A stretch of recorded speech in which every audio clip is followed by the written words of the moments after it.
राम कथा में एक प्रसंग आता है केवट का, और केवट प्रसंग में एक भाव आता है कि जब केवट राम जी को नाव में बैठा लेता है तो लेकर के जैसे पल्ली पार जाने लग जाता है तो बीच रास्ते में ही, बीच नदी में पहुंचते ही केवट नाव वापस घुमा लेता है। लक्ष्मण जी कहते हैं, ए भाई क्या कर रहे हो, वापस क्यों लेके जा रहे हो? केवट कहता है, बोले चालक कौन है, मैं कि आप? बोले तुम हो। तो बोले तो मेरे पे विश्वास रखो ना, मैं जैसे चला रहा हूं मुझे पता है ना नदी का क्या कैसे वेग है, कब कहां कैसे लेके जाना है, इसलिए मुझे मत सिखाइए। वापस लेके जाने लगा, फिर घुमा करके फिर छोड़ पहुंचाने लगा, फिर जैसे ही छोड़ आने वाला होता था तुरंत घुमा लेता था।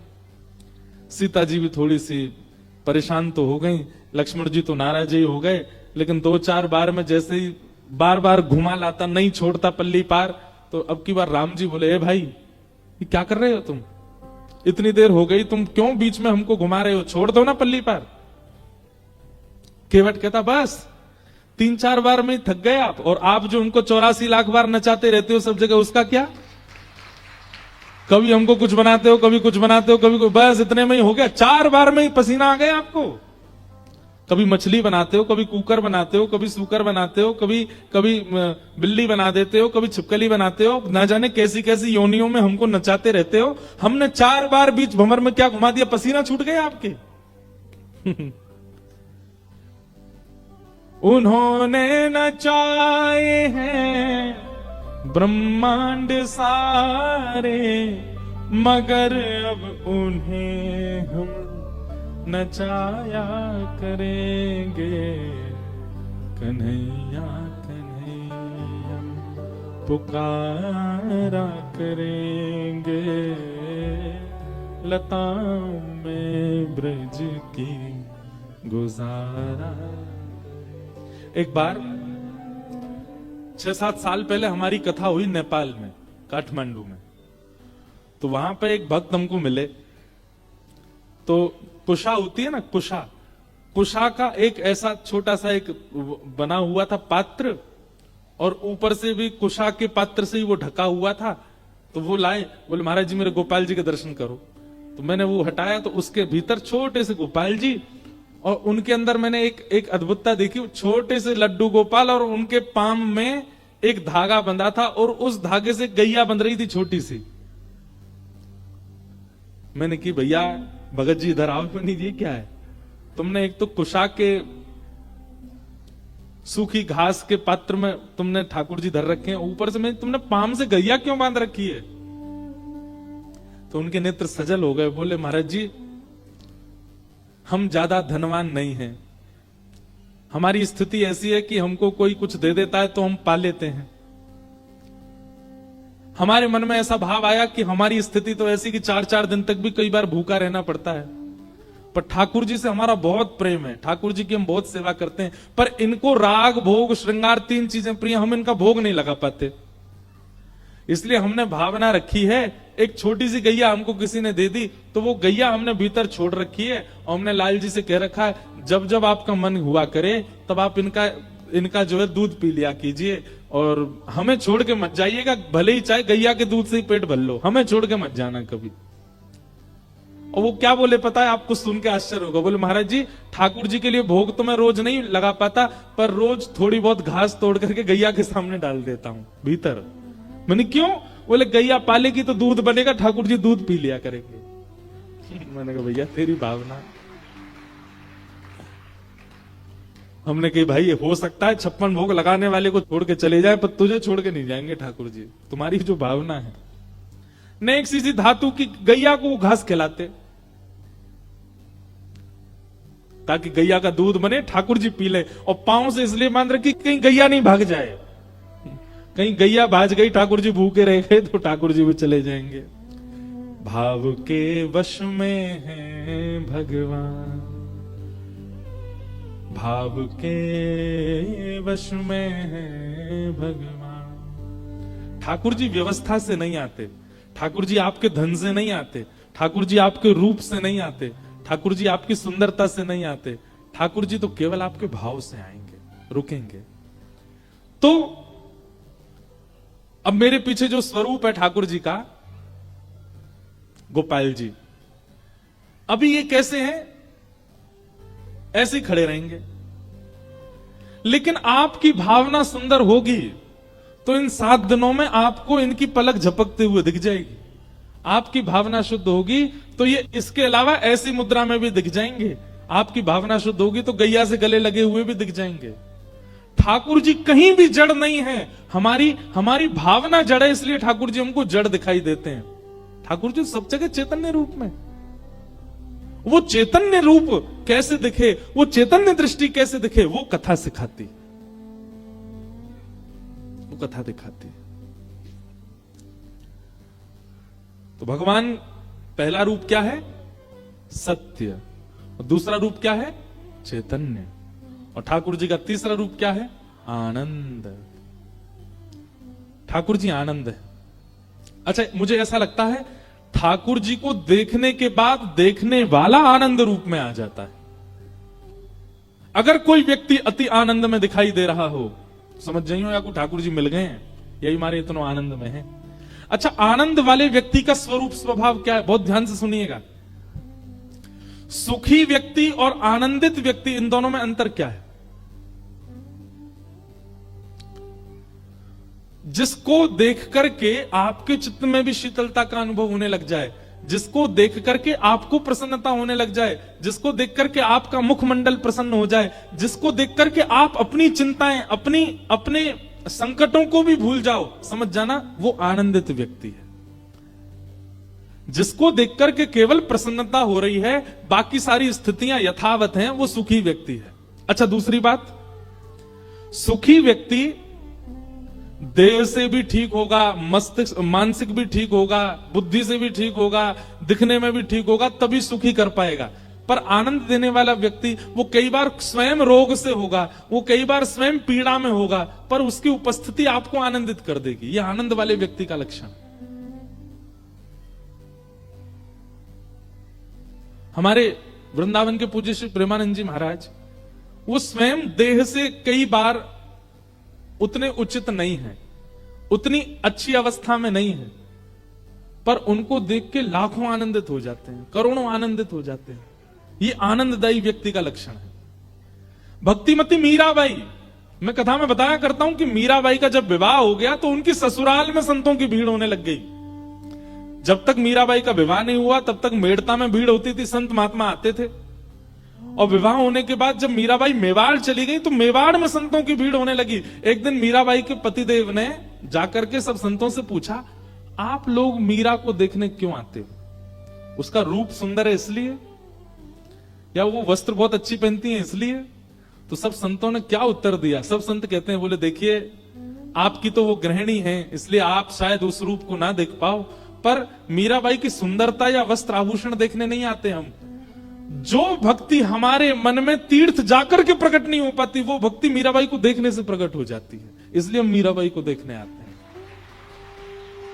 हमारा मन अत्यंत शांति का अनुभव करने लग जाता है, हमारे मन में श्याम सुंदर भ्रमण करने लग जाते हैं, रमण करने लग जाते हैं मीराबाई को देखने मात्र से।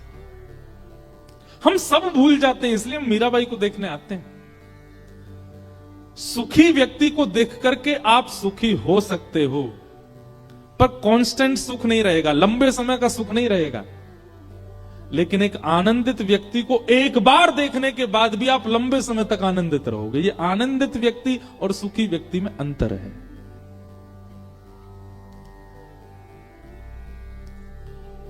दूसरी बात, सुखी और आनंदित व्यक्ति में और अंतर क्या है? अभी ठाकुर जी की बात नहीं हो रही, केवल भक्तों की बात हो रही है। सुखी व्यक्ति के आप जितने समीप जाते जाओगे उतने उसके दुर्गुण दिखते चले जाएंगे, पर आनंदित व्यक्ति के आप जितने समीप जाते जाओगे उतने खो जाओगे, उतने और ज्यादा डूबते चले जाओगे। ये सुखी और आनंदित व्यक्ति का लक्षण। तीसरी बात, सुखी व्यक्ति संसार की व्यवस्थाओं में घिरा हुआ होगा और संसार से ही आपको सुखी कर रहा होगा। जैसे कि कोई एक्टर, जैसे कि कोई गायक, जैसे कि कोई इन्फ्लुएंसर, वो जब तक संसारी साधन उसके पास नहीं होगा वो आपको सुखी नहीं कर पाएगा। एक्टर के पास मेकअप नहीं हो, बिना मेकअप के मंच पे आ जाए सब भाग जाएंगे, कोई नहीं देखेगा उसको।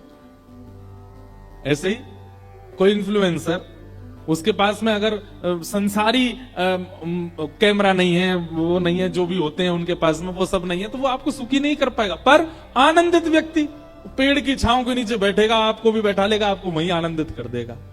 उसको संसारी व्यवस्थाओं की आवश्यकता नहीं, सुखी और आनंद।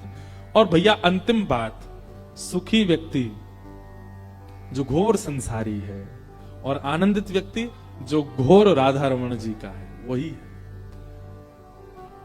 आनंद। जो घोर राधा रमण जी का, घोर राधा रमण जी का मतलब चलत कृष्ण, सोवत कृष्ण, उठत कृष्ण, इत कृष्ण, उत कृष्ण, आगे कृष्ण, पाछे कृष्ण, कृष्ण कृष्ण कृष्ण, सब जगह कृष्ण।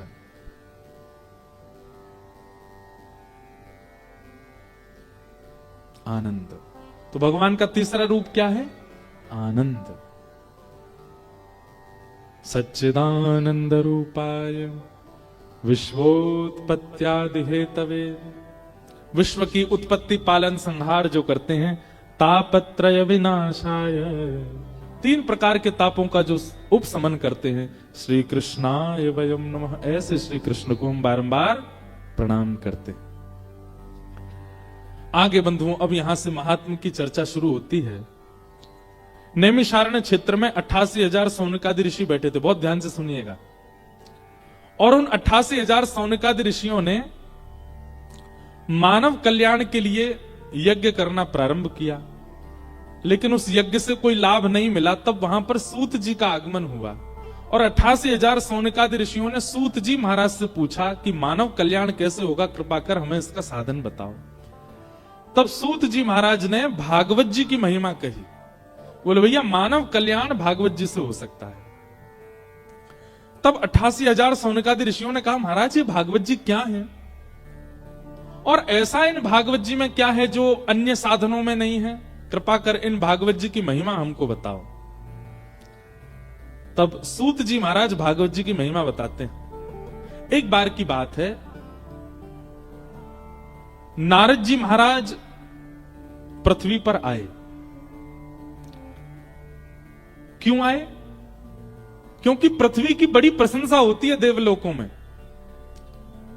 देवता आपस में बहुत प्रशंसा करते हैं पृथ्वी की। अरे भैया पृथ्वी बहुत अच्छी, क्यों? अरे वहां पर वृंदावन नाम का एक धाम है, वहां पर यमुना जैसी नदी बहती है, यहां पर कुंभ लगता है, सब लोग प्रयाग संगम में स्नान करते हैं। पृथ्वी बहुत अच्छी है, क्यों? यहां बद्रीनाथ है, यहां जगन्नाथ है, यहां द्वारिकानाथ है। पृथ्वी बहुत अच्छी है, क्यों? यहां पर दिव्य दिव्य संत कथाएं होती रहती हैं, सत्संग होता है, संकीर्तन होता है। ये सब स्वर्ग में नहीं होता, इसलिए देवताओं को पृथ्वी बहुत अच्छी लगती है। एक दिन नारद जी ने विचार किया पृथ्वी इतनी अच्छी है, चलो मैं दर्शन करके आता हूं। लेकिन पृथ्वी पर आते ही नारद जी महाराज को क्या दिखा कि अहम तो पृथ्वीं यातो ज्ञात्वा सर्वोत्तमामिति पुष्करम च प्रयागम च काशीं गोदावरी तथा हरिक्षेत्रे कुरुक्षेत्रे श्रीरंगम सेतुबंधनम एवमादिषु तीर्थेषु ब्रह्माण्डयतस्ततः।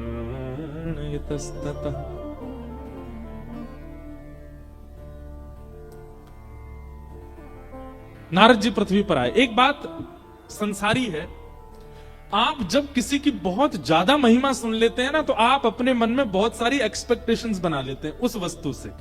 जैसे हमको मान लो किसी ने कहा महाराज जी रांची की कचौड़ी बहुत अच्छी, अब यहां मिलता क्या वो तो हमें अभी नहीं पता। किसी ने हमसे कहा मान लीजिए रांची की कचौड़ी बहुत बढ़िया है, अब वो जब मिलता तब हमको यही कहता उसकी आलू की सब्जी ऐसी, उसमें हींग ऐसा पड़ा होता महाराज, मिर्च ऐसी होती है कि पूरा जो है शरीर झन्ना जाए, और महाराज कचौड़ी ऐसी देसी घी में बनी। अब वो इतनी प्रशंसा कर चुका है कि मेरे मन में एक उम्मीद जग चुकी है उस वस्तु के प्रति, बहुत अतीत में।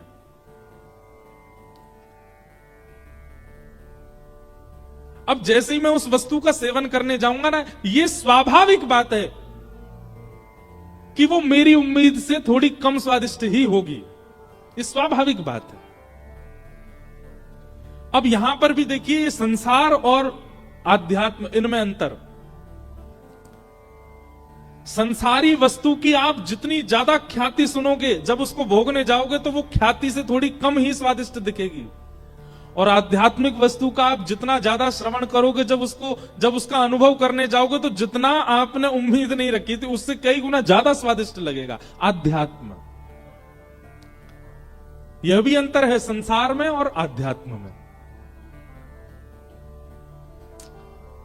हमने वृंदावन का यश गाया, वृंदावन ऐसा, वृंदावन ऐसा, वृंदावन के ब्रजवासी ऐसे, वृंदावन के बंदर ऐसे, वृंदावन की यमुना जी ऐसी, वृंदावन के संत ऐसे। अब इतना आपने वृंदावन सुन लिया, जब आप पहली बार वृंदावन जाओगे, अगर वास्तव में शुद्ध भावना से जाओगे तो आपने जितना सुना उससे कई गुना ज्यादा आपको वृंदावन मिलेगा। लेकिन वहीं आपसे प्रशंसा कर दी जाए, विदेश में फलाना देश इतना अच्छा है, ऐसा है, ऐसा है, ऐसा है। कभी अनुभव करके देख लेना, आप जब आप जाओगे ना उस संसारी जगह पे, थोड़ा उसको आप कम ही पाओगे अपनी स्थिति से।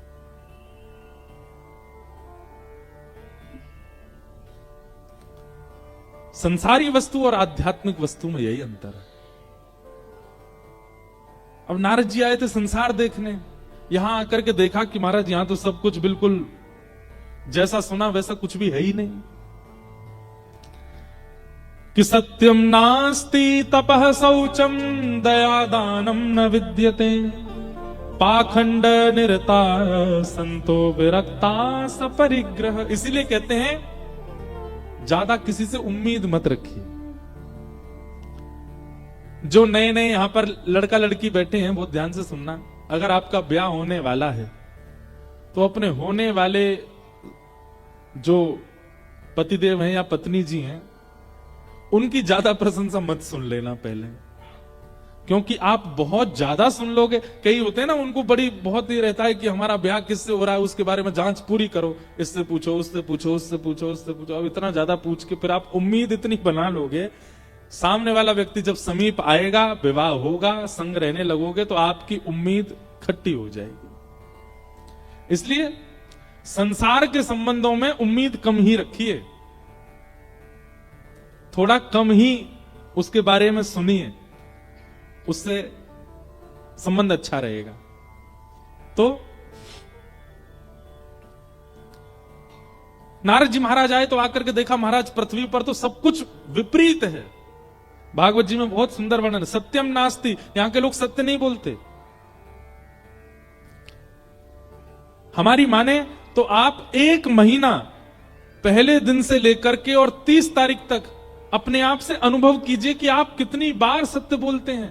अच्छा, सत्य का मत कीजिए, एक काम कीजिए, काउंटर ले लीजिए, एक मशीन आती है, मशीन रखिए और वो मशीन अपने पास रख के आप जब जब असत्य बोलते हैं तब तब उसका बटन दबाइए। पूरी सावधानी से, नाटक नहीं करना है, जिम्मेवारी से। और 30 तारीख को उस मशीन को देखिएगा आप, तब तक देखना नहीं आंकड़ा कितना पहुंचा। आप स्वाभाविक महीने में जितना झूठ बोलते हैं स्वाभाविक से 50% कम बोलेंगे, क्योंकि एक मशीन है ना आपके पास। आप जब भी झूठ बोलने जा रहे होगे आपको संकेत होगा मुझे मशीन में काउंट करना पड़ेगा, तो झूठ नहीं बोलोगे। लेकिन उसके बाद भी आप आंकड़े देख करके हैरान हो जाओगे कि मैंने 1 महीने में इतना झूठ बोला है। हमारा स्वभाव बन चुका है असत्य। एक दिन भी बिना असत्य बोले हमारा नहीं निकलता, चाहे मजाक में ही हम बोलते हैं। सत्यम नास्ति। फिर आगे लिखा है तपह नास्ति, भजन नहीं करते हम लोग, खाना पूर्ति करते हैं। तपह नास्ति। शौचम नास्ति, शौच कहते हैं पवित्रता को, पवित्रता भी नहीं है हमारे मन में। हम केवल तन साफ बनाते हैं पर अंदर पूरी गंदगी भरी पड़ी है। कहने का अभिप्राय, बाहर से गाड़ी धो दी पर अंदर उसमें सब मट्टी भी भरी पड़ी है, खाने पीने की सामग्रियां भी पड़ी हैं, दुर्गंध भी आ रही है। बाहर से साफ होने से क्या फायदा, ये तो केवल बाह्य आकर्षण के लिए था, अंदर तो कुछ भी नहीं है। लेकिन कई बार बाहर से गाड़ी साफ ना हो लेकिन अंदर से स्वच्छ हो तो बैठ करके यात्रा की जा सकती है। ठीक वैसे ही ठाकुर जी के लिए हम सब लोग गाड़ी हैं। हमने बाहर से अपने आप को बहुत सुंदर बना रखा, पर अंदर सीट टूटी पड़ी है, स्टीयरिंग निकली पड़ी है, गियर निकले पड़े हैं, कुछ भी बढ़िया नहीं है। ठाकुर जी कहते हैं भाई कैसे बैठूं यहाँ के चित्त में, सबरो तो उधरो पड़ो भीतर थे। ब्रजभाषा समझ रहे हैं ना? उधरो मतलब समझे, उधरो ब्रजभाषा में जैसे, अब उधरा कैसे समझाएं, जैसे ये हमारी बगलबंदी है, यहां से इसके धागा वागा निकल जाए तो ये उधर जाएगी, इसको बोलते उधरा, उधरा हुआ। अभी सामने मैट मैट बिछे, सब उठ पटांग हो जाएं, खुल जाएं, कई हमारे मित्र जन है वो उधरे ही रहते हैं, तो ये उधरा, उसको कहते हैं उधरा पड़ा रहना। एक बात याद रखिएगा, जिस व्यक्ति का स्वभाव, जिस व्यक्ति का जीवन ऐसे उधरा सा रहता है ना, ठाकुर जी नहीं आते उसके पास। ठाकुर जी को तो सुधरो चाहिए, उधरो नहीं।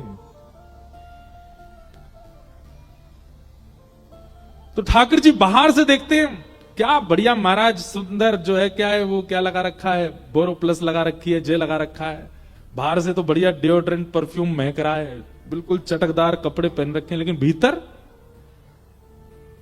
शौचम नास्ति, पवित्र नहीं है। ठाकुर जी नहीं बैठते। तपह नास्ति, दानम नास्ति, शौचम नास्ति, कुछ भी नहीं है। कैसे हम लोग मंदास मंद मतयो, हमारी बुद्धि कैसी है, बोले मंद है। जिस कार्य को श्रेष्ठता से किया जा सकता है, हम लोगों की बुद्धि ऐसी चलती है कि इसको, अब देखो जैसे कुंभ में संगम स्नान है, अब सब लोग अपने अपने आंकड़े लगा रहे हैं संगम में कैसे नहाया जाए। कोई कह रहा वहां से कूद जाओ तो नहा लोगे, कोई कह रहा यहां से नाव में बैठ के चले जाओ तो नहा लोगे, कोई कह रहा यूं कर लो, यूं, सब अपनी अपनी बुद्धि लगा रहे हैं। अरे भैया, आज मैंने कहीं सुना, वो सुबह उसमें आ रहा था सोशल मीडिया पे, बोले लोग गलत कर रहे हैं, यमुना जी में क्यों नहा रहे हैं, अरे नहाना है तो संगम में नहाइए या गंगा जी में नहाइए, यमुना जी में। अरे नहीं, हमने एक कथा में भी कहा, तीर्थ का मतलब होता है केवल तीर्थ, वह स्पेसिफिक जगह नहीं होती है जहां बिहारी जी विराज रहे वही मंदिर ही वृंदावन नहीं है, जहां पर यमुना जी बह रही हैं वही वृंदावन नहीं है। 84 कोस दूर दूर तक पूरा वृंदावन है। आप किसी वृक्ष को भी प्रणाम करके चले जाओगे तो बिहारी जी के प्रणाम के समान ही फल मिलेगा। आप संगम में जाकर के चाहे यमुना जी में नहा लीजिए, गंगा जी में नहा लीजिए, किसी भी घाट किसी भी कोने में स्नान कर लीजिए, आपका अमृत स्नान ही माना जाएगा। पर लोगों में होड़ लगी नहीं, जहां दो धार मिल रही वहीं नहाना है हमको। तो मति विकसित कीजिए थोड़ी, और मति विकसित होती है सत्संग से। जो व्यक्ति सत्संग नहीं करता उसकी मति जड़ित होती चली जाती है, जिसको हम कहते हैं ब्रॉड माइंडेड, बहुत बहुत उच्च विचार वाला, बहुत खुली सोच वाला, वो आध्यात्मिक व्यक्ति होता है, संसारी नहीं। तो कैसे हैं हम लोग? मंदा सुमंद मतयो मंद भाग्या युपद्रुता। नारद जी महाराज ने यह सब आकर के देखा।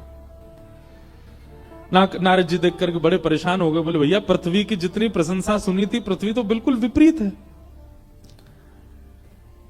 नारद जी सब जगह भ्रमण करते करते वृंदावन आए, तभी वृंदावन में उन्होंने क्या देखा, यमुना जी के तट पर एक परम सुंदरी बैठी है, और उस सुंदरी की गोद में दो वृद्ध लेटे हैं। एक युवती की गोद में वृद्धों का लेटा हुआ देखना ये कोई उचित तो नहीं। नारद जी महाराज ने तुरंत जिज्ञासा प्रकट करते हुए पूछा, हे देवी आप कौन हो और आपकी गोद में दो वृद्ध कौन है? तब उस कन्या ने अपना प्रत्युत्तर दिया, अहम भक्ति ख्याता इमो में तनयो मतौ ज्ञान वैराग्य नामानो काल योगेन जर्जरो। मैं भक्ति, मेरा नाम भक्ति है, और ये दोनों मेरे पुत्र हैं ज्ञान और वैराग्य। मुझे सब भजते हैं, भक्ति सबके चित्त में है, पर ज्ञान और वैराग्य नहीं है। इसी कारण मैं तो युवा हूं क्योंकि मुझे सब चाहते हैं, पर मेरे वृद्ध बालक हो चुके हैं क्योंकि इनको कोई नहीं चाहता। मैं अपनी कथाओं में कहा करता हूं बंधुओं, भक्ति पथ पर चलने के बाद भी, भक्ति मार्ग पर आ जाने के बाद भी हम निराश क्यों हैं, हम हताश क्यों हैं, हम उदास क्यों हैं? क्योंकि भक्ति के पुत्र ज्ञान और वैराग्य हमारे पास नहीं है। केवल भक्ति है, ज्ञान नहीं है। एक भक्त था, गोपाल जी की सेवा करता था। किसी ने उसको जाके कहा, ए भाई तू गोपाल जी की सेवा कब से कर रहा है? बोले हो गए 7-8 साल हो गए। बोले 7-8 साल में भी तू आज भी छोटे से घर में ही रहता है, तेरा ना तो व्यापार बढ़ा, तेरा ना धन की वर्धन हुआ, ना तू घर बना पाया। उस व्यक्ति को लगा हाँ बात तो सही है। बोले तू देवता बदल दे, ये गोपाल जी तो छोटे से घर में ही राजी रहेंगे, तू एक काम कर महादेव की उपासना कर। देखा महादेव की उपासना करने वाले को सोने की नगरी लंका मिल गई। उसके मन में तुरंत अविश्वास आया, ये अज्ञान है। अज्ञान आपके अंदर है, ये आपको कैसे पता चले? ठाकुर जी के प्रति एक बार भी, या ठाकुर जी के जनों के प्रति, या ठाकुर जी के धाम के प्रति एक बार भी आपके चित्त में अविश्वास आ जाए, समझ जाना कि आपके अंदर अज्ञान है, ज्ञान नहीं है। लेकिन कोई कुछ भी कह जाए, कोई कितना भी बोल जाए, धाम के प्रति, नाम के प्रति, ठाकुर जी के प्रति, लीला के प्रति और ठाकुर जी के जनों के प्रति आपके चित्त में कभी अविश्वास ना आवे, समझ जाना भक्ति के साथ ज्ञान है।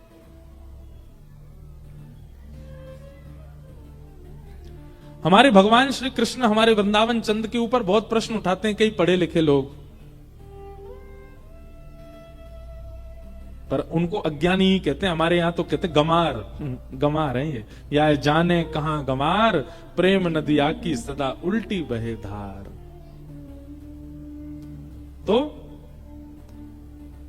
अब उस व्यक्ति ने क्या किया पता है? शंकर जी ले आया और गोपाल जी उठा के अलमारी में धर दी। बोले 7 साल हो गए आपकी सेवा करते, अब यहीं बैठे रहो, अब मैं तो शंकर जी की आराधना करूंगा। और शंकर जी का अभिषेक करता, शंकर जी की आराधना करता। अब शंकर जी की आराधना के समय जो उसने अगरबत्ती जलाई, उस अगरबत्ती का धुआं उड़ करके इस तरफ जा रहा था जिस तरफ गोपाल जी बैठे थे। स्वाभाविक जा रहा था, उसमें कुछ हो नहीं रहा था, अपने आप ही वो धुआं इस तरफ जा रहा था। तो उस व्यक्ति के मन में क्या आया? बोले 7 साल इनकी पूजा करी, आज तक कभी सुख दिया नहीं, अब शंकर जी की सेवा कर रहा हूं तो अगरबत्ती का धुआं भी स्वयं ले जा रहे हैं, स्वयं सूंघ रहे हैं। दौड़ करके गया, अलमारी से ठाकुर जी उतारे। बोले 7 साल से मेरी सेवा स्वीकार नहीं करी, अब शंकर जी की आराधना करने लगा तो आप अगरबत्ती की सुगंधी भी ले रहे हो। ठाकुर जी प्रकट हो गए और प्रकट होकर के बोले 7 साल में तूने ऐसा कभी विचार किया ही नहीं कि मैं सूंघता भी हूं, आज सोचा इसलिए प्रकट हुआ मैं। तूने कभी विश्वास किया ही नहीं था कि मेरी नासिका भी है, आज पहली बार सोचा तूने कि हाँ मेरी नाक है, मैं सूंघता भी हूं। भक्ति तो बंधु हम सबके चित्त में है, पर ज्ञान नहीं है। और क्षमा कीजिएगा, ज्ञान का मतलब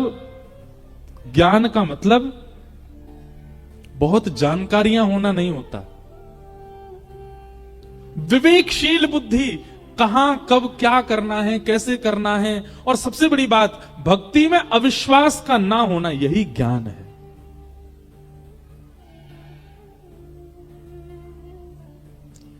आपकी भक्ति में, आपकी सेवा में, आपके गुरु के प्रति, धाम के प्रति, तीर्थ के प्रति आपके चित्त में जो अविश्वास प्रकट होता है, वही अज्ञान। मीराबाई कभी यूनिवर्सिटी नहीं गई, किसी विद्यालय में नहीं गई पढ़ने, पर मीराबाई अपने जीवन काल के विश्राम दिवस तक ठाकुर जी के प्रति अनन्य भाव से रहती थी, श्रद्धा रखती थी, पूर्ण समर्पण रखती थी, अविश्वास नहीं था। इसलिए महाज्ञानी है मीरा।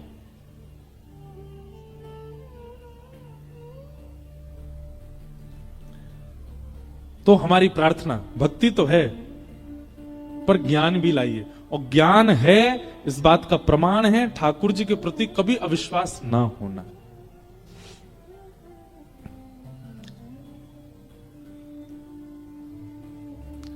तो भक्ति के 2 पुत्र हैं, ज्ञान और वैराग्य। दूसरे पुत्र का नाम क्या है? वैराग्य। वैराग्य का मतलब क्या है? अपनी इच्छाओं का त्याग करना ही वैराग्य कहलाता है। साधक व्यक्ति, भक्त व्यक्ति अगर अपने वस्त्रों को साधारण नहीं बना पा रहा, अपनी रहनी को साधारण नहीं बना पा रहा, अपने खान पान को साधारण नहीं बना पा रहा है, तो भक्त नहीं है। ये बात आप थोड़ी मान लीजिएगा हमारी। आप भक्ति मार्ग में जब आएंगे तो आप कई अपनी इच्छाओं का त्याग कर दोगे। आपको बड़ी गाड़ी में बैठाया गया कि छोटी गाड़ी में बैठाया जाए, इससे कोई फर्क नहीं पड़ेगा आपको। आपको पहनने के लिए 30,000 के कपड़े मिले कि 300 के कपड़े मिले, इससे फर्क नहीं पड़ेगा। आपको पाने के लिए 56 भोग मिले कि केवल सूखी दाल सूखी रोटी मिली, इससे फर्क नहीं पड़ेगा। आपके लिए तन ढकना आवश्यक होगा, ब्रांड हो यह जरूरी नहीं होगा। आपके लिए सफर करना आवश्यक होगा, गाड़ी बड़ी हो यह जरूरी नहीं होगा। आपके लिए पेट भरना आवश्यक होगा, उसमें 56 भोग हो यह आवश्यक नहीं होगा। इन आवश्यकताओं के त्याग, इन विशिष्ट आवश्यकताओं के त्याग को ही वैराग्य कहते हैं। सब छोड़ करके बाबा जी बन जाना वो वैराग्य नहीं है। जो मिल जाए उसमें प्रसन्न है, जैसा मिल जाए उसमें प्रसन्न है, ये वैराग्य है। तो भक्ति के 2 पुत्र हैं। अगर ये दोनों पुत्र आपके चित्त में नहीं आ रहे हैं और केवल भक्ति आ गई है, तो आपकी भक्ति आपको कभी प्रसन्न नहीं कर पाएगी। उस भक्ति से आप कभी आनंदित नहीं हो पाओगे, उस भक्ति से आप कभी ठाकुर जी का अनुभव नहीं कर पाओगे। इसलिए भक्ति के साथ साथ अविश्वास खत्म होना चाहिए, तभी ज्ञान आएगा। और भक्ति के साथ साथ इच्छाओं की निवृत्ति होनी चाहिए, तभी वैराग्य आएगा।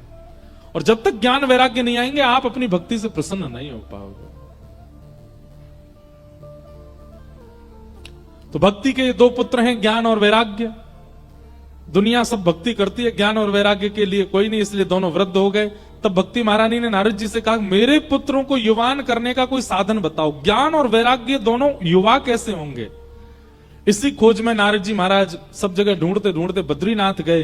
तब बद्रीनाथ में भगवान के प्रथम अवतार सनक सनंदन सनातन सनत कुमारों से उन्होंने कहा कि महाराज, भक्ति के पुत्र ज्ञान वैराग्य कैसे युवा होंगे, बताइए। तब सनत कुमारों ने कहा, सत्कर्म सूचको नूनम ज्ञान यज्ञ स्मृतो बुधई श्रीमद् भागवतालाप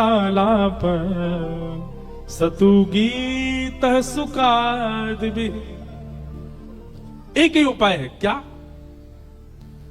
सुखदेव जी के द्वारा सुनाई गई जो भागवत की कथा है, यदि भागवत की कथा तुम ज्ञान वैराग्य को सुना दोगे तो वे दोबारा युवा हो जाएंगे। एकमात्र भागवत जी में वो सामर्थ्य है कि वो ज्ञान वैराग्य को उत्थापित कर सकते हैं। बहुत ध्यान से सुनिएगा मेरी बात। आप कथा में क्यों आए हैं? क्योंकि भक्ति आपके चित्त में है। तो यहां आकर के प्राप्त क्या करना है? आप ऑलरेडी भक्त बन गए हो, फिर यहां क्यों आए हो? आप भक्ति प्राप्त करने नहीं आए हो, ज्ञान और वैराग्य को उत्थापित करने आए हो। ज्ञान और वैराग्य हमारे चित्त में जो जीर्ण शीर्ण हो चुके हैं, उनको उत्थापित करने के लिए आप कथा में आए हैं। हमारे माइक कभी कभी धीमे पड़ जाते हैं, बालकों की आवाज कितनी तेज होती है। कभी कभी हमें लगता है हम भी बालक होते हैं, ऐसे ही जोर जोर से कथा सुना रहे होते हैं। तो इनको बढ़िया बिस्किट खिला लाओ, बाहर ले जाके टॉफी दे देना। इधर देखो सब लोग, अरे मैया कैसा रो रो लाला। हमको इसलिए लग रहा है उसने वो मंकी कैप पहना ना, इतनी सर्दी तो है नहीं यहाँ पे, बेचारे का मुंह बंद हो गया है। ले उतर गया, दो शांत भी हो गया, और जोर से रो रहा है। सब लोग इधर देखो। जय हो झारखंड वासी। आप लोग सुनते तो बहुत ध्यान से, बस कभी कभी बीच में थोड़ी ऊधम हो जाते हैं। तो क्या बता रहा था मैं? ज्ञान और वैराग्य। 7 दिनों में आपका उद्देश्य क्या होना चाहिए? बहुत ध्यानपूर्वक इधर देखिए हमारी तरफ। आपका उद्देश्य, कई लोग कहते हैं भक्ति में आगे कैसे बढ़े, भक्ति उत्थापित कैसे हो, हमारी भक्ति सजग कैसे हो, हम भक्ति में ठाकुर जी का दर्शन कैसे करें। आपके अंदर भक्ति है, पर वो भक्ति प्रसन्न कब होगी? जब उसके बालक चित्त में आएंगे, उसके बालक ज्ञान और वैराग्य।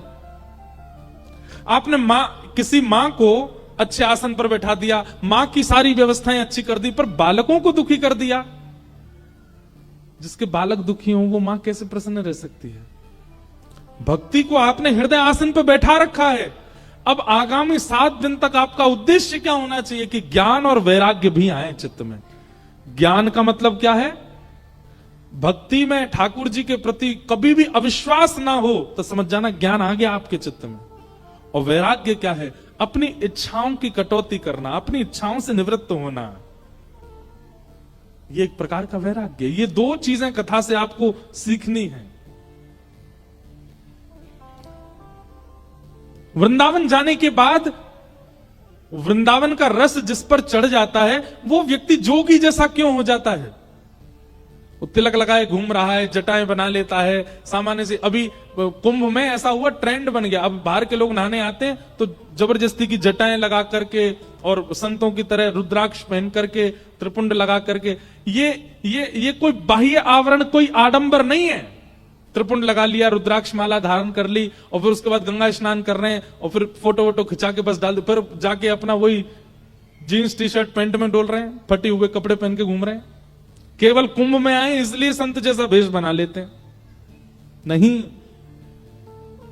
जब भक्ति में वैराग्य आता है तब वह भेष अपने आप प्रकट होता है, बनाना नहीं पड़ता।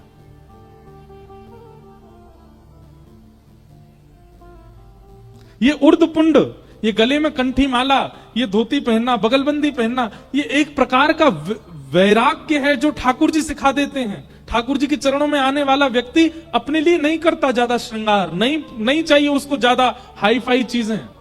वो सामान्य में रहना उसको अच्छा सामान्य मिले तो भी अच्छा, हाई फाई मिल जाए तो भी अच्छा, दोनों में सम रहता है। भक्ति के साथ में वैराग्य होगा तो।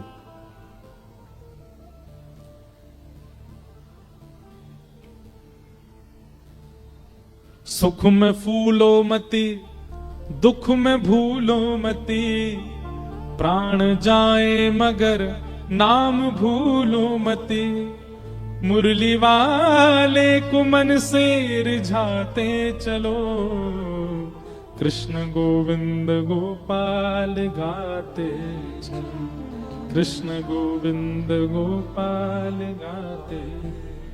हमको कोई चार्टर हवाई जहाज में बैठा दे तो हमको ज्यादा प्रसन्नता नहीं है। कई बार कथा करने हम स्कूटी पे बैठ के चले जाते हैं, गाड़ी नहीं है, स्कूटी साइकिल से चले जाते तो भी कोई दुख नहीं। कोई यहां पर व्यास मंच के समान बड़ी बड़ी मालाएं पहना दे तो ज्यादा प्रसन्नता नहीं, और कोई कुछ माला भी ना पहना के जाए, 2 बात बुरी सुना जाए तो उसमें कोई अप्रसन्नता नहीं। इस प्रकार का अपने आप को वर्सटाइल बनाना, अपने आप को हर तरीके के माहौल में ढालने वाला बनाना, यह वैराग्य है भक्ति में।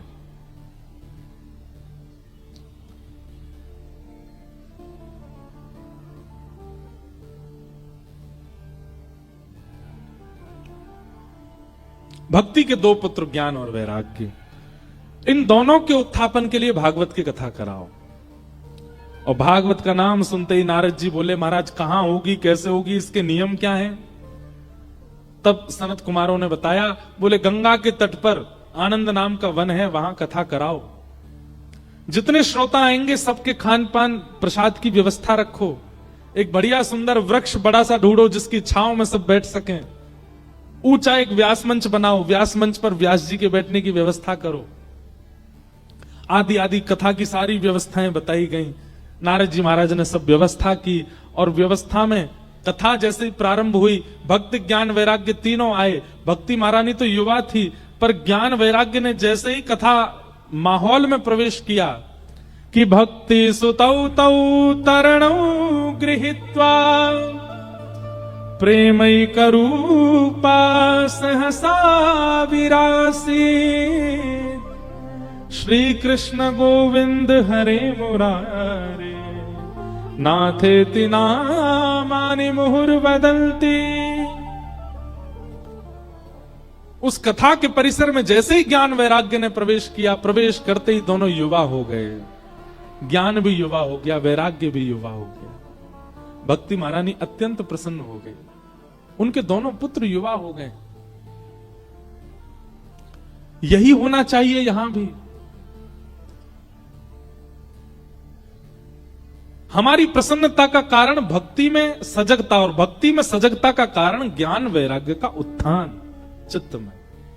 ये कथा से होगा। ज्ञान और वैराग्य के मार्ग को अपनाइए। भक्ति महारानी अत्यंत प्रसन्न हो गई। ज्ञान वैराग्य दोनों युवा हो गए। नारद जी महाराज ने प्रश्न किया और सनत कुमारों से पूछने लगे, महाराज कृपा करके मुझे यह बताइए, कथा सुनने से कौन कौन से पापी अपने पापों से मुक्त हो जाते हैं? कितने प्रकार के पाप कथा सुनने से मुक्त होते हैं? और यहां पर सनत कुमार कह रहे हैं, कौन कौन से पाप करने वाला व्यक्ति अगर कथा में आवे तो उसके पाप निवृत्त हो जाते हैं। ये मानवा पाप कृतस्तु सर्वदा सदा दुराचार रता विमार्गगा क्रोधाग्नि दग्धा कुटिलश्च कामिनः सप्ताह यज्ञेन कलौ पुनन्ति ते। बहुत सावधानी से सुनो। जितने भी पाप हैं, पहली बात तो पाप कहते किसको हैं? शास्त्र जिनकी आज्ञा नहीं देते, गुरुजन जिनकी आज्ञा नहीं देते, और माता पिता जिसकी आज्ञा नहीं देते, वो सब पाप है, सब पाप है। अगर ये सारे नियमों के विपरीत हमने कोई काम किया है तो वो पाप है। हमसे जो भी पाप हुआ है, और यहां पापों के कुछ नाम बताए गए हैं, जैसे कौन कौन से? सबसे पहला पाप दुराचरण। ध्यानपूर्वक सुनिएगा। किसी को माला जपते हुए देख आपके मन में यह भावना तो उत्पन्न नहीं हुई कि मैं भी माला जपूं, पर किसी को धुआं उड़ाते देख आपके मन में आया, हुए कितना बढ़िया लग रहा है, क्या देखो मुंह से धुआं निकल रहा, मैं भी निकाल के देखूं। किसी को चंदन तिलक लगा करके आपके मन में भावना नहीं आई कि मैं भी लगाऊं, पर किसी की फटी जींस देख करके, किसी के ऊट पटांग वस्त्र देख के आपके मन में मैं भी खरीदूं, मैं भी पहनूं, कितना बढ़िया लगूंगा, कूल लगूंगा मैं भी। ये दुराचरण है। मतलब किसी के आचरण को देख करके, किसी के व्यवहार को देख करके आप वह आचरण करने लग जाओ, इसको कहते हैं दुराचरण, और ये पाप है। आप अपनी पत्नी से प्रेम से ही रहते थे, आप अपनी पत्नी से प्रेम भाव ही रखते थे, लेकिन आपने अपने मित्र को देखा वो तेज आवाज में बात कर रहा था, उसकी पत्नी सामान, अब आप भी वही करने लगे। ये दुराचरण है, पाप है। आप किसी अन्य के दुराचरण भाव को देख करके उससे सीख लेते हैं और फिर स्वयं करने लग जाते हैं, ये दुराचरण, और ये पाप है।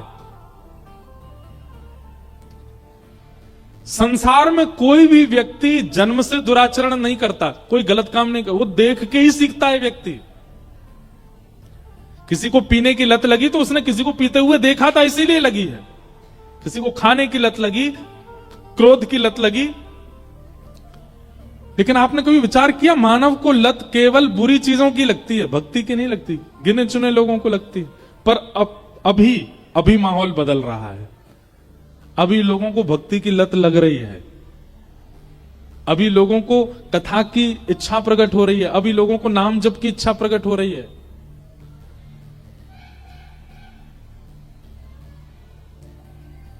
दुराचरण, किसी के दूषित व्यवहार को देख करके आप भी वह करने लग जाओ, यह पाप है। आप में अभिमान नहीं था, आप बिल्कुल सम रहते थे, बहुत अच्छा आपका व्यवहार था, पर आपके जो ऑफिस में जहां काम करते हो उसमें किसी को आपने देखा वो थोड़ा अभिमान करता है, वो लोगों से कम बात करता है, वो लोगों से दुर्व्यवहार करता है, उसको देख करके आप मन में आया मैं भी ऐसे किया करूं, अच्छा लगूंगा, पाप है। दुराचरण करना पाप है, पहली बात। दूसरी बात, विमार्गगा, गलत मार्ग पर चलना। माताजी, पिताजी, गुरुजी, बड़े भैया सबने बोला वहां मत जाना, वो अच्छी जगह नहीं है, वो मत करना, वो अच्छा नहीं है, ऐसा मत खाना, ये अच्छा नहीं है, ये सब पता है। क्या मांस खाने वाले व्यक्ति को नहीं पता कि अच्छा नहीं होता, फिर भी खाता है? मांस खाने वाला, किसी जानवर को मार के खाने वाले व्यक्ति को क्या नहीं पता कि यह पाप है, पर फिर भी खाता है? एक बात बोले, ना पता हो कि पाप है तो कुछ गलत करे तो इतना पाप नहीं लगता, लेकिन जानते हुए भी उसको करना, यह तो महापाप लगता है। घोर पाप लगता है। और मांस खाने वाले सब लोग घोर पाप ही कर रहे हैं। क्यों? उनको पता है कि एक जानवर मारा गया है हमारे लिए, फिर भी खाते हैं उसको। इसी को कहते हैं विमार्ग। शास्त्र मना करते हैं, वेद पुराण मना करते हैं, गुरुजन मना करते हैं नहीं खाओ, फिर भी खाते हैं। विमार्ग। जिस मार्ग के लिए मना किया गया उस मार्ग पर चलना यह महापाप है। और क्रोधाग्नि दग्धा, तीसरा पाप क्या बताया? भयंकर गुस्सा। छोटा मोटा गुस्सा, थोड़ा मोटा गुस्सा चलेगा, लेकिन भयानक क्रोध आना, और भयानक क्रोध में कुछ भी बोल देना, कुछ भी कह देना, हाथापाई कर देना, कुछ फेंक देना, उठा देना, इस प्रकार की क्रिया करना, ये महापाप है। क्रोधाग्नि दग्धा। कुटिलश्च कामिनः। अब कुटिल किसको कहते हैं? ये चौथा रूप है पाप का। कुटिल का मतलब क्या है? आपके मुंह पे क्या बोलेगा? बहुत अच्छे बेटा, अच्छे से पढ़ाई करना, खूब अच्छे जाना आगे, इतने परसेंटेज मुझे चाहिए तुम्हारे, 80% से कम नहीं आने चाहिए। पर मनी मन क्या सोच रहे हैं? फेल हो जाए। मुख पर क्या दिखा रहे हैं? कि तुम अच्छे बनो, तुम्हारा ब्याह बहुत अच्छा हो, पति पत्नी दोनों का ब्याह हुआ, उनसे कह रहे हैं बहुत अच्छे से रहना, भगवान करे तुम सदा सुखी रहो। पर मनी मन क्या सोच? तुम्हारा ब्याह टूट जाए, चले ही नहीं ज्यादा। मुख से दिखा कुछ रहे हैं पर भीतर से कुछ और है। इसको कहते हैं कुटिल व्यक्ति, पाप है। और ऐसे लोगों की संख्या बहुत है संसार में। वो दिखाते अपने आप को बहुत प्रेमी हैं पर हैं नहीं। कामिनः, काम भावना चित्त में, जिसको देख लें, जिसके स्वरूप का दर्शन कर लें, जिस स्थान पर चले जाएं, उनके चित्त में केवल काम ही आता और कोई बात ही नहीं आती। ये महापाप के लक्षण हैं। ऐसा व्यक्ति अगर परिवर्तन की भावना से अपने दोष को आगे रख करके अगर कथा सुनने बैठे तो कथा उसके उस दोष को नष्ट कर देगी। जैसे कि कोई व्यक्ति दुराचरण करता है और वो अपने दुराचरण के भाव को जानता है, बोले मैं बहुत जल्दी इंप्रेस हो जाता हूं गलत करने वाले लोगों से। कई लोग ऐसे होते हैं वो पीते नहीं है पर वो पिलाते हैं सबको। उनको देखना ही अच्छा लगता है, पियो पियो बढ़िया, ये आपस में लड़ेंगे मुझे बहुत आनंद आएगा। ये दुराचरण है, ये पाप है। एक मिला था मुझको, कहीं एक बालक आया, बोले महाराज जी एक बात पूछनी। मैंने क्या? मैं पीता नहीं हूं। मैंने कहा तो मेरे जो मित्र हैं उनको मैं पिलाता हूं।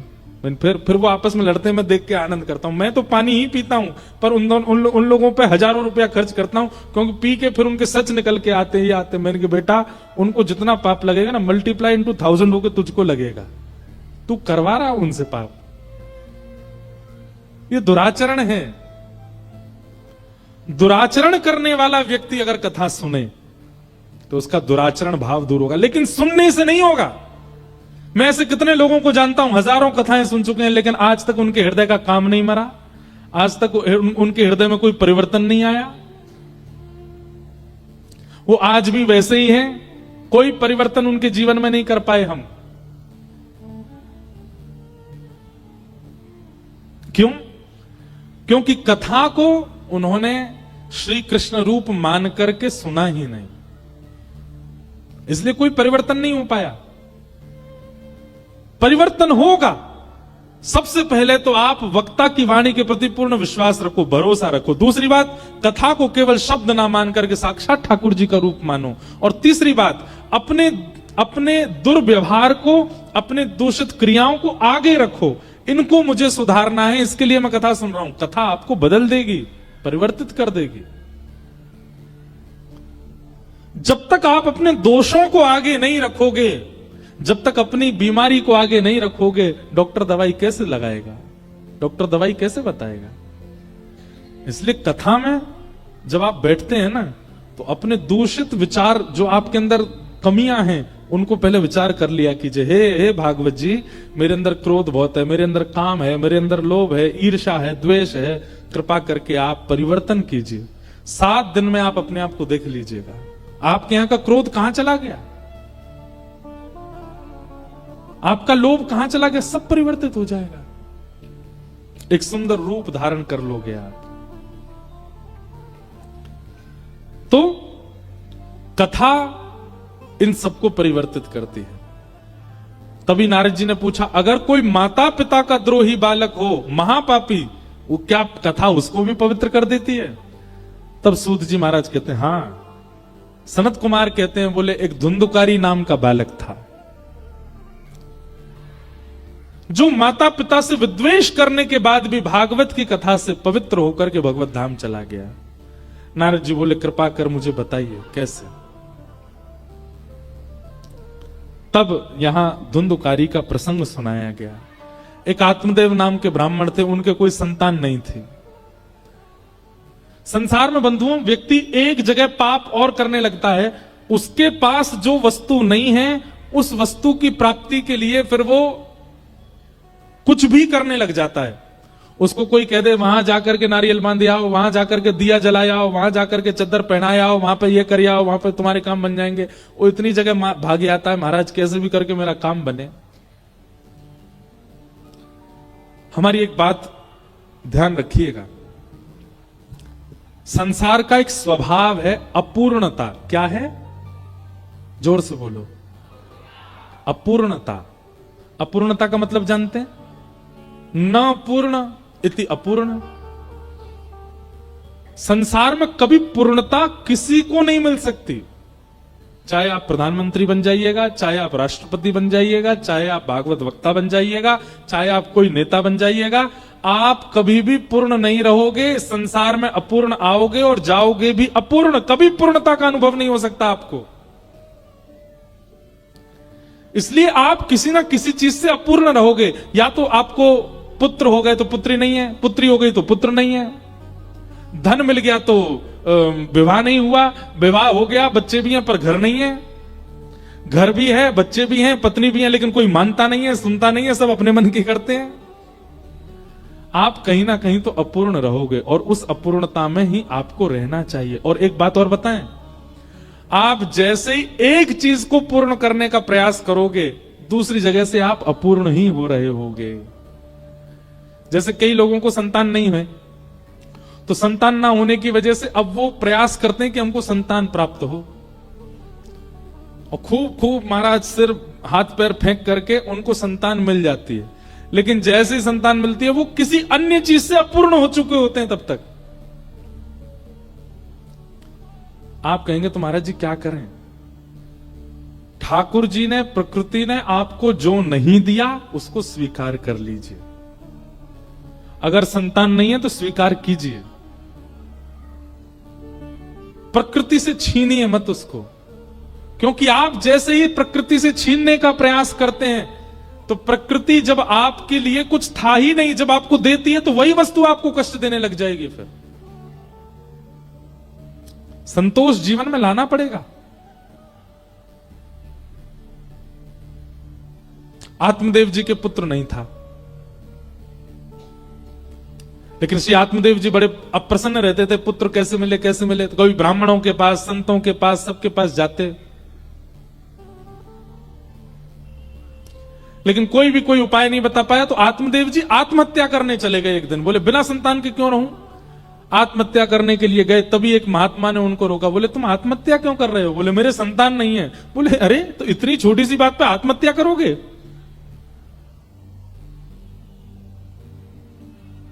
आत्महत्या मत करो, ये लो फल, अपनी पत्नी को खिला देना। तुम्हारे घर वैसे तो 7 जन्मों तक अगले संतान नहीं है, पर मैं अपने पूरे जीवन का तप देता हूं, तुमको एक पुत्र हो जाएगा। एक बात हमारी बहुत ध्यानपूर्वक सुनिएगा बंधुओं, कभी भी किसी संत से संसारी वस्तु मत मांगना। क्यों?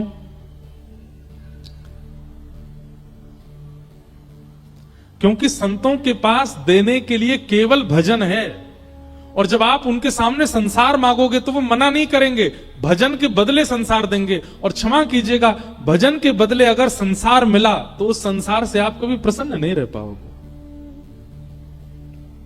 इसलिए हमारी प्रार्थना है, महापुरुषों से, महत्पुरुषों से संसार कभी मत मांगना। भाई, धनवान व्यक्ति धन ही दे सकता है, गुणवान व्यक्ति गुण ही दे सकता है, भजनवान व्यक्ति संसार कैसे दे देगा? भजन ही तो देगा आपको। लेकिन हम लोग क्या करते हैं, कई लोग हमारे पास भी, हम तो जबकि संत भी नहीं है, हम तो केवल कथा वक्ता है, हम कहीं जाते आते हैं, महाराज जी हम पे थोड़ी कृपा कर दो, हम बड़े दुखी डोल रहे हैं आजकल, हमारे काम धंधे नहीं चल रहे, कुछ करो तो। अरे भाई, मैं क्यों कथा करता, मैं भी कोई फैक्ट्री खोल लेता, अपने सिर पे हाथ धर लेता, चल भैया तेरी फैक्ट्री खुल जाए। कई माताएं, कई भाई लोग आते हैं, माताएं आती हैं, हमारी बहू को आशीर्वाद दे दो महाराज जी। क्या दे दें आशीर्वाद, इतने साल हो गए इनको, अब आप कथा का एक फल ऐसा इनको प्रदान कर दें, संतान हो जाए। अरे आप संसार क्यों मांग रहे हैं? नहीं मांगना है। और हम मंच से कह रहे हैं, नीचे आके तो नहीं कह पाएंगे, कभी आपसे सामने बैठ के तो नहीं बोलेंगे, पर मंच से कह रहे हैं। जब आप किसी भक्त से, वैष्णव से, भजनानंदी से संसार की कामना करते हैं तो उससे मिलेगा, 100% मिल जाएगा जो मांगोगे, पर वो वस्तु फिर आपको वही वस्तु अप्रसन्न रखेगी, प्रसन्न नहीं हो पाओगे। एक बार एक हमारे जानकार हैं, उनका बेटा, उसने प्रेम विवाह की इच्छा प्रकट की। प्रेम विवाह करने के हम कोई विपक्षी नहीं है, पर प्रेम विवाह माता पिता और परिवार की रजामंदी से ही होना चाहिए, उनकी प्रसन्नता से होना चाहिए। माता पिता प्रसन्न है तो महाराज हमें क्या फर्क पड़ता, पड़े रहो कहीं, हम कर लेंगे कहीं जाके, ऐसा नहीं होना चाहिए। उनको रिझाइए, मनाइए, करिए, पर उनकी प्रसन्नता से। अगर वे अप्रसन्न हैं तो हाथ जोड़िए। तो एक हमारे संपर्क में थे, उनके पुत्र ने किसी से विवाह की इच्छा प्रकट की। अब सब लोगों ने, ज्योतिषियों ने, कई संतों ने, सबने कहा कि भाई इनका विवाह उचित है नहीं। माता पिता भी थोड़े से अप्रसन्न हो गए। देखिए, या तो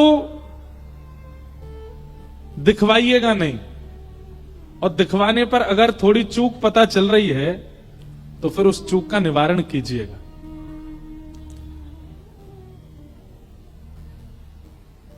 कई बार कैंसर के पेशेंट अपने आप अपना चेकअप नहीं कराते तो लंबे जी जाते हैं, पर चेकअप कराने के बाद उनकी आयु अपने आप ही घटने लग जाती है।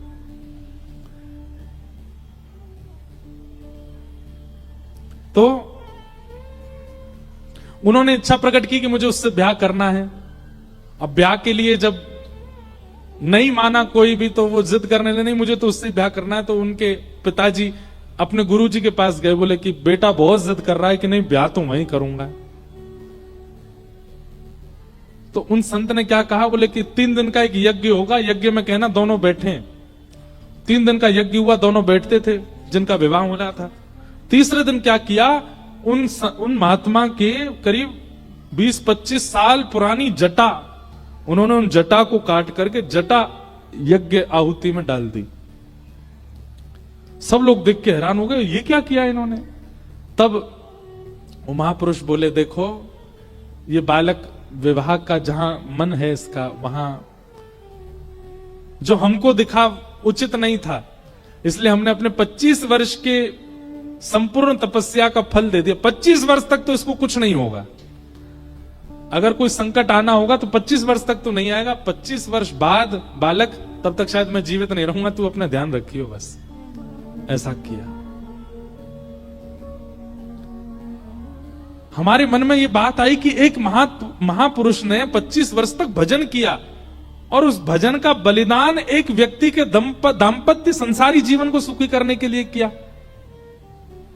वो दोनों संग तो हो गए, पर प्रसन्न नहीं रह पाए। क्यों? एक महत पुरुष ने अपना भजन का बल दे दिया। भजन के बल से भजन उत्थापित हो सकता है, भजन के बल से संसार उचित नहीं हो पाएगा। इसलिए हमारी प्रार्थना, कभी संत महापुरुष भजनानंदियों से कभी संसार मत मांगना। मांगना हो तो भजन ही मांगना, मांगना हो तो ठाकुर जी को ही मांगना। संसार में संसार मांगोगे मिल जाएगा, पर प्रसन्न नहीं रह पाओगे। मांगा है मैंने श्याम से वरदान एक ही, तेरी कृपा बनी रहे जब तक है जिंदगी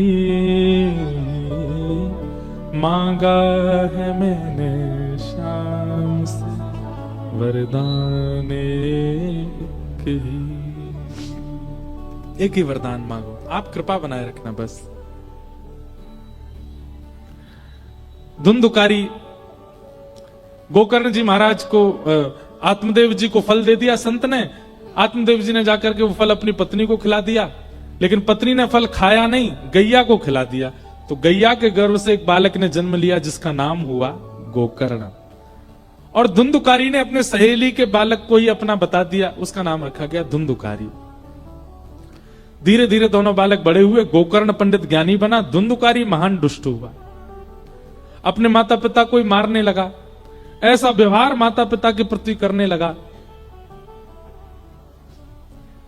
माता पिता दुखी हो गए। मां ने तो अपने प्राण त्याग दिए कुआं में कूद करके, और पिताजी घर छोड़ के चले गए। जीवन में एक बात याद रखिएगा, माता पिता कभी अप्रसन्न ना हो आपकी किसी क्रिया से, चाहे जैसा जीवन आपने देखा हो। धुंधुकारी उसकी मृत्यु हुई और वो प्रेत बन गया। प्रेत बनने के बाद अब उसकी मुक्ति का उपाय कई किए, लेकिन वो मुक्त नहीं हो पाए। माता पिता से द्रोह करने वाला बालक मृत्यु के बाद प्रेत ही बनेगा। प्रेत बन गया, अनेक प्रयासों से भी मुक्त नहीं हुआ। तब श्री गोकर्ण जी महाराज ने उसके निमित्त भागवत की कथा की। सूर्य भगवान की आज्ञा से भागवत की कथा हुई, और सप्ताह कथा होते ही धुंधुकारी प्रेत योनि से मुक्त होकर के भगवत धाम प्रस्थान कर गया। बोलो भक्तवत्सल भगवान की जय। तो श्रीमद् भागवत कैसी है? प्रेत पीड़ा को दूर करती है। अगर कोई प्रेत योनि में चला गया है और उसके निमित्त भागवत जी का पाठ करा दिया जाए तो वो प्रेत योनि से मुक्त हो जाता है। तो भागवत जी के महात्म्य में दो बातें प्रमुख रूप से बताई। पहली बात ज्ञान और वैराग्य का उत्थापन, और दूसरी बात प्रेत पीड़ा विनाशिनी, प्रेत पीड़ा से मुक्त करती हैं।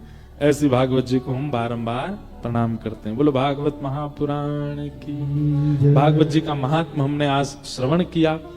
प्रथम स्कंद से हम लोग कल से कथा का प्रारंभ करेंगे। कथा का समय 3 बजे से है, आप लोग उससे पहले ही आ जाएं ताकि खूब आनंद विस्तार से कथा हो। आइए, वृंदावन के सप्त निधियों को बड़े प्रेम और भाव से, 7 ठाकुर हैं हमारे वृंदावन में, उनको प्रणाम करते हुए कथा को विश्राम देंगे।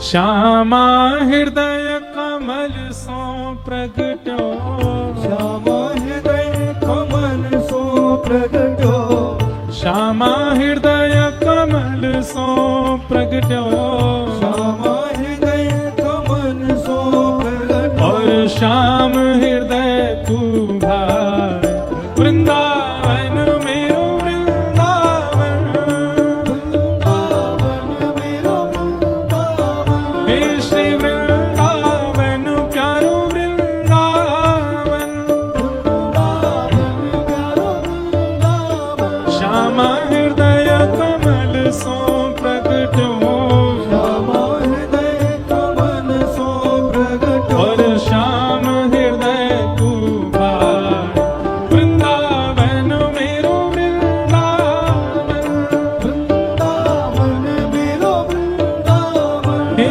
श्री वृंदावन प्यारो वृंदावन, वृंदावन प्यारो वृंदावन, सब सुख सागर रूप उजागर रहे वृंदावन धाम, सब सुख सागर रूप उजागर रहे वृंदावन धाम, ओ सब सुख सागर रूप उजागर रहे वृंदावन धाम, सब सुख सागर रूप उजागर रहे वृंदावन धाम, हे मदन हे रूप गोस्वामी प्रकट कियो जहाँ, रूप गोस्वामी प्रकट कियो जहाँ, श्री रूप गोस्वामी प्रकट कियो जहाँ, रूप गोस्वामी प्रकट कियो राधा गोविंद रूप निधान वृंदावन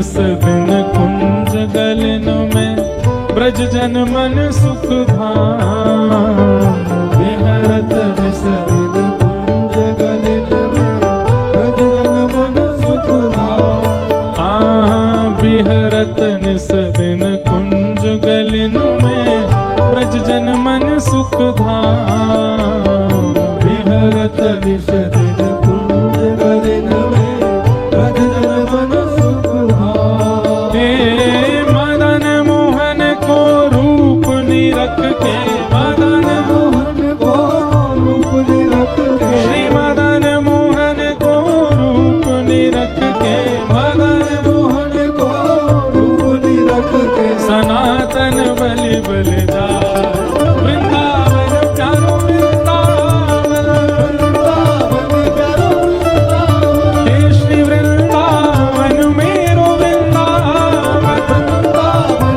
मेरो वृंदावन मदन मोहन को रूप निरख के मदन मोहन को रूप निरख के हे सनातन बलि बलि जा वृंदावन मेरो वृंदावन वृंदावन मेरो वृंदावन हे श्री वृंदावन प्यारो वृंदावन वृंदावन मेरो वृंदावन गोपी ग्वाल सब ही और धारे प्यारो गोपी गोपी ग्वाल सब ही और धारे प्यारो गोपीना हे गोपी ग्वाल सब ही और धारे प्यारो गोपी गोपी ग्वाल सब ही और धारे प्यारो गोपीना हे मधु पंडित जिन कंठ लगायो मधु पंडित जिन कंठ लगायो श्री मधु पंडित जिन कंठ लगायो मधु पंडित जिन कंठ लगायो पीछे वारे इन पे तो ऐसा लग भी रहा है कि ये वृंदावन आए, आगे वारे तो ऐसा लग रहा है कि मथुरा में बैठे हैं। पीछे वाले इतने भाव से कथा सुनते हैं, नृत्य करते हैं, कीर्तन करते हैं, आगे वाले तो जन कहा ही अलग ही आनंद में है।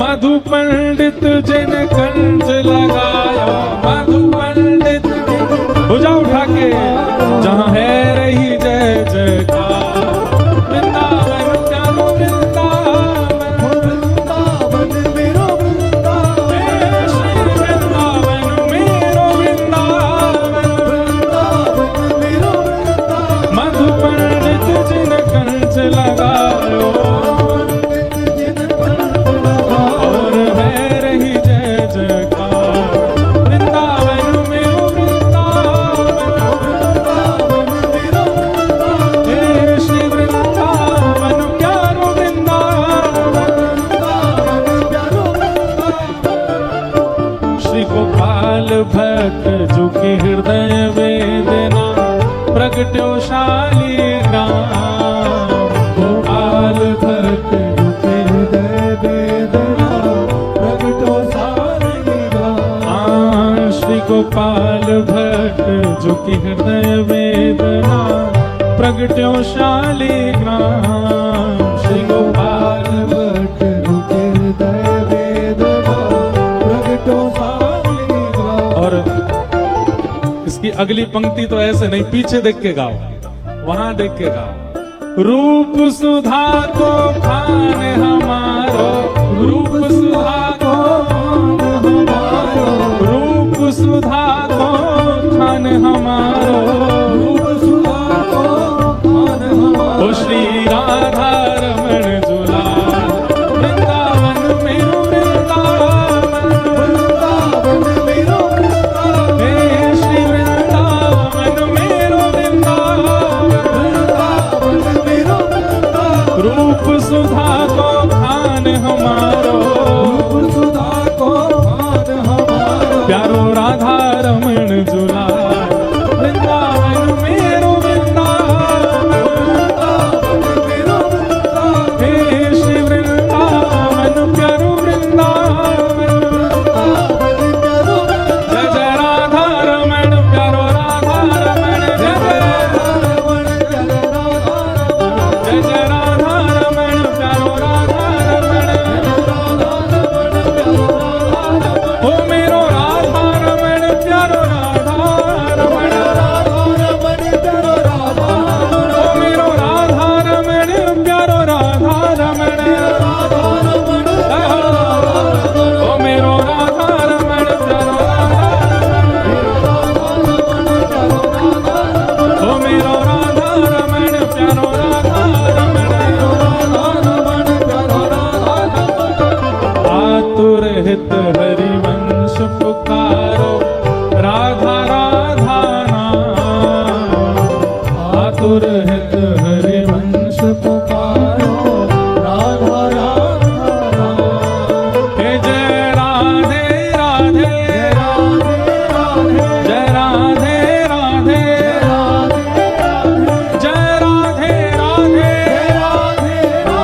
हरिवंश पुकारो, राधा राधा नाम। आतुर हित हरिवंश पुकारो, राधा राधा। हे सघन कुंज यमुना तट आयो, सघन कुंज यमुना तट आयो, मदन टेर वृंदावन आयो, तेरे वृंदावन ओ प्यारो राधा वल्लभ लाल, वृंदावन मेरो वृंदावन, वृंदावन मेरो वृंदावन। हे श्री वृंदावन मेरो वृंदावन, वृंदावन मेरो वृंदावन। सघन कुंज यमुना तट आयो, यमुना तट आयो, श्री राधा वल्लभ लाल, वृंदावन मेरो वृंदावन, वृंदावन मेरो वृंदावन। हे श्री वृंदावन मेरो वृंदावन, वृंदावन मेरो वृंदावन। जुगल किशोर को लाड लड़ायो, नवल कुंज ही अमान। जुगल किशोर को नार लड़ायो, नवल कुंज हीरा। हे कुंजन कुंजन की रज धारे, जिन कुंजन की रज धारे, कुंजन कुंजन की रज धारे, जिन कुंजन की रज ओ धारे। हरि व्यास युगल यशगार, वृंदावन मेरो वृंदावन, वृंदावन मेरो वृंदावन। हे श्री वृंदावन प्यारा वृंदावन, वृंदावन चारो वृंदावन। कुंजन कुंजन की रज धारे, जिन कुंजन की रज ओ धारे। हरि व्यास युगल यशगार, वृंदावन मेरो वृंदावन, वृंदावन मेरो वृंदावन। हे श्री वृंदावन प्यारा वृंदावन। वृंदावन चारो वृंदावन। और जिस किसी ने एक बार भी वृंदावन के दर्शन किए हैं, उसने, हो सकता है राधा रमन जी ना गया हो, राधा वल्लभ जी ना किया हो, गोविंद देव आदि ना किए हो, पर इनके दर्शन तो जरूर किए होंगे। हमारे वृंदावन के 7वें ठाकुर कौन है बताओ? जोर से जय जयकार करके कहो, बोल वृंदावन बिहारी लाल की। कैसे हैं बिहारी जी? भुवन चतुर्दश की सुंदरता, निधिवन करत बिहार। चतुर्दश की सुंदरता, निधिवन करत बिहार। हे भुवन चतुर्दश की सुंदरता, निधिवन करत बिहार। भुवन चतुर्दश की सुंदरता, निधिवन दोनों भुजा उठा करके कहो, श्यामा प्यारी कुंज बिहारी, श्यामा प्यारी, कुंज बिहारी। श्यामा प्यारी बांके बिहारी, श्यामा प्यारी बांके बिहारी। और जय जय श्री हरिदास, वृंदावन प्यारो वृंदावन, वृंदावन चारो वृंदावन। हे श्री वृंदावन मेरो वृंदावन, वृंदावन मेरो वृंदावन। श्यामा प्यारी कुंज बिहारी, श्यामा प्यारी कुंज बिहारी। और जय जय श्री हरिदास, वृंदावन मेरो वृंदावन, वृंदावन मेरो वृंदावन। हे श्री वृंदावन प्यारो वृंदावन। वृंदावन चारो वृंदावन। हमारे वृंदावन के सप्त ठाकुर गोविंद देव, मदन मोहन, गोपीनाथ, राधा रमण, राधा वल्लभ, जुगल किशोर, बांके बिहारी। और इस पद को जिन्होंने प्रकट किया ऐसे प्यारे गिरधर लाल, जिनकी कृपा से यह रस प्रकट वृंदावन अभिराम। जिनकी कृपा से यह रस प्रकट हो, वृंदावन अभिराम। हे जिनकी कृपा से यह रस प्रकट वृंदावन अभिराम। जिनकी कृपा से यह रस प्रकट हो, वृंदावन अभिराम। हम देखिए अब जहां हम रुके हैं वहां इतने लोगों से मिलना संभव नहीं हो पाएगा, इसलिए हम मंगलवार को यानी कि ट्यूसडे को आप सब लोगों से एक स्थान पर मिलेंगे। लाल जी भी विराजेंगे। वो स्थान कौन सा है वो हमारे समिति वाले उसका नाम उद्घोषित कर देंगे। सुबह 10 बजे से लेकर के 12 बजे तक का समय रहेगा मिलने का और लाल जी के दर्शन का, मंगलवार को, केवल एक ही दिन। तो जिनको भी मिलना हो, हमने वीकडे क्यों रखा, वीकेंड क्यों नहीं रखा? क्योंकि भाई जिसको दर्शन करने होंगे ना, वो काम धंधा छोड़ के आएगा। तो ठाकुर जी के लिए कुछ तो त्यागोगे आप, इसलिए मंगलवार को हम मिलेंगे और लाल जी भी मिलेंगे सबसे। एक स्थान पर ही मिलन का कार्यक्रम होगा सुबह 10 से 12। कथा के बाद में जगह बता दी जाएगी, वहीं आप लोग सब आ जाइएगा। तो ठाकुर जी को प्रणाम करो। जिनकी कृपा से यह रस प्रगटो वृंदावन अभिराम, जिनकी कृपा से यह रस प्रगटो वृंदावन अभिराम। हे सप्त निधिन को ही उजियारो, दिन को ही उजियारो, हम सबको मिलवावे वारो, हम सबको मिलवावे वारो, रांची में बुलावे वारो, रांची में बुलावे वारो, वृंदावन अनुभव करवारो, वृंदावन अनुभव करवारो। हे हमारो गिरधर लाल, वृंदावन प्यारो वृंदावन, वृंदावन मेरो वृंदावन, हे श्री वृंदावन मेरो वृंदावन, वृंदावन मेरो वृंदावन। यह आनंद करवावे वारो, यह आनंद करवावे वारो, यहाँ हम सबको मिलवावे वारो, सबको मिलवावे वारो। हे हमारो गिरधर लाल, वृंदावन प्यारो वृंदावन, वृंदावन मेरो वृंदावन, हे श्री वृंदावन मेरो वृंदावन।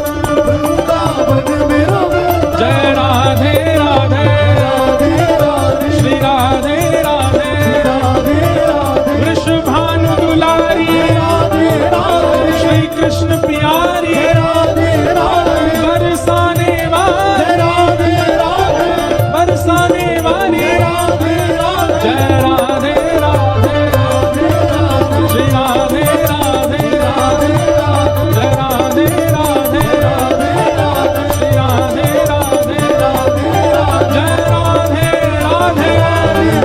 श्री राधे राधे, जय राधे राधे, श्री राधे राधे, जय राधे राधे, श्री राधे राधे, जय राधे राधे, श्री राधे राधे, जय जय श्री राम, जय जय श्री राम, जय जय श्री राम। बोल वृंदावन बिहारी लाल की जय, श्री राधा रमण लाल की जय, श्री राधा वल्लभ लाल की जय। पूछरी के लौठा की हुप हुप प्यारे, क्या बात है वंशी वारे, शाबाश। आप सब लोगों को जय श्री कृष्ण। मैं एक और जोड़ते बोलो, जय श्री कृष्ण, जय सिया राम, जय श्रीमन नारायण। कल फिर मिलेंगे 3 बजे।